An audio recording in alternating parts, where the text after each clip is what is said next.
Today, we're going to talk about green screen.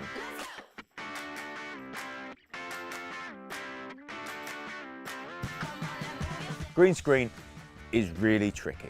It's really tricky. It's really hard to do green screen right. But if you get it right, you can create some awesome visual effects. You can use it to push the limits of your storytelling, expand the world you're creating, and push your filmmaking to the next level. Oh, yeah.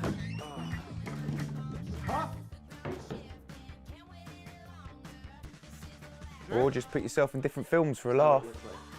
Either way, getting your green screen right is the first step to great compositing in your films. So let's start with a chroma key itself. You could buy the material to make a green screen on Amazon really cheap. Or you could buy full kits that offer lights and stands but they only come with enough lights to expose your green screen. So make sure you've got enough lights to light your subject separately, but I'll get to that later. Now I've got a pop-up green screen. These are great because the material doesn't get that creased, and when you pop them out, they are kept really tight and taut.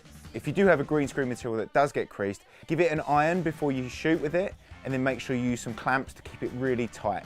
The more creases and folds that you have in your green screen material, the more chance there are shadows and the harder it's going to be to key in post. The next step is to light your chroma key. Now I've got softbox, LED, LED.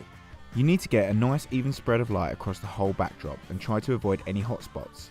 Now when it comes to lighting your subject, I'd use the 3-point lighting system, and there's a link somewhere, one of these places, to a tutorial that I did on the 3-point lighting system and lighting for interviews. I'll quickly summarise now. We've got the key light, which lights your subject, the fill light that fills in shadows, and then we've got a backlight here. Oh, I've looked at the light.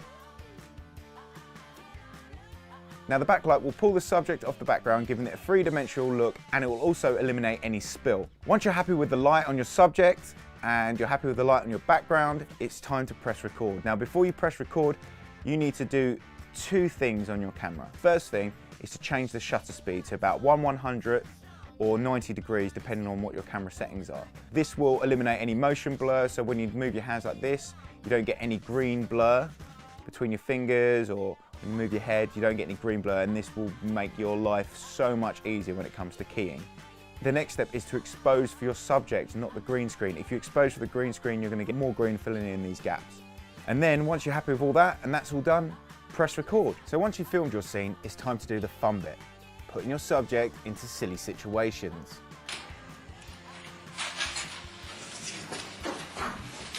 So for this tutorial, we're going to be using DaVinci Resolve and Delta Keyer in the Fusion tab. So once we've got our Delta Keyer node in there, we want to select background color and choose our green and change the view mode to matte.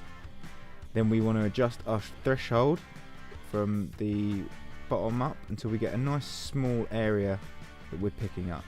Once you've done that, you can change back to final result, replace mode to hard color and select like a light grey.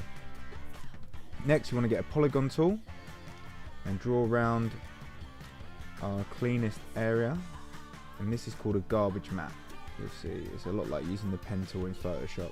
And then alt drag from the end of the polygon to delta, select garbage map, and then for some strange reason you have to click invert, and there we go. That's how you key in DaVinci Resolve.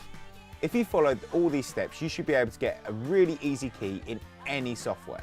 This is the first step to great compositing and amazing visual effects that will add a whole new dimension to your video content or films. If this tutorial has helped you in any way or inspired you to take the next steps on your filmmaking journey, then hit that like button. And don't forget to subscribe and hit that bell to be notified of new content. I also live stream video editing and tips and production stuff on my Twitch channel, twitch.tv/IamBenMills. Give that a follow to be notified when I go live. Bonus extra, me trying to put a green screen away.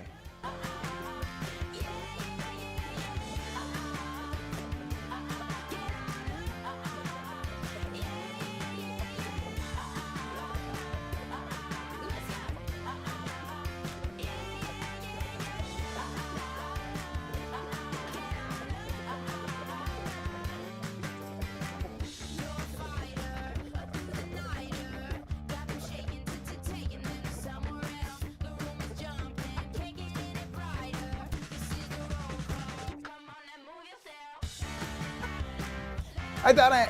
It's done. Oh, as always, all my links are down below. Take care and thanks for watching.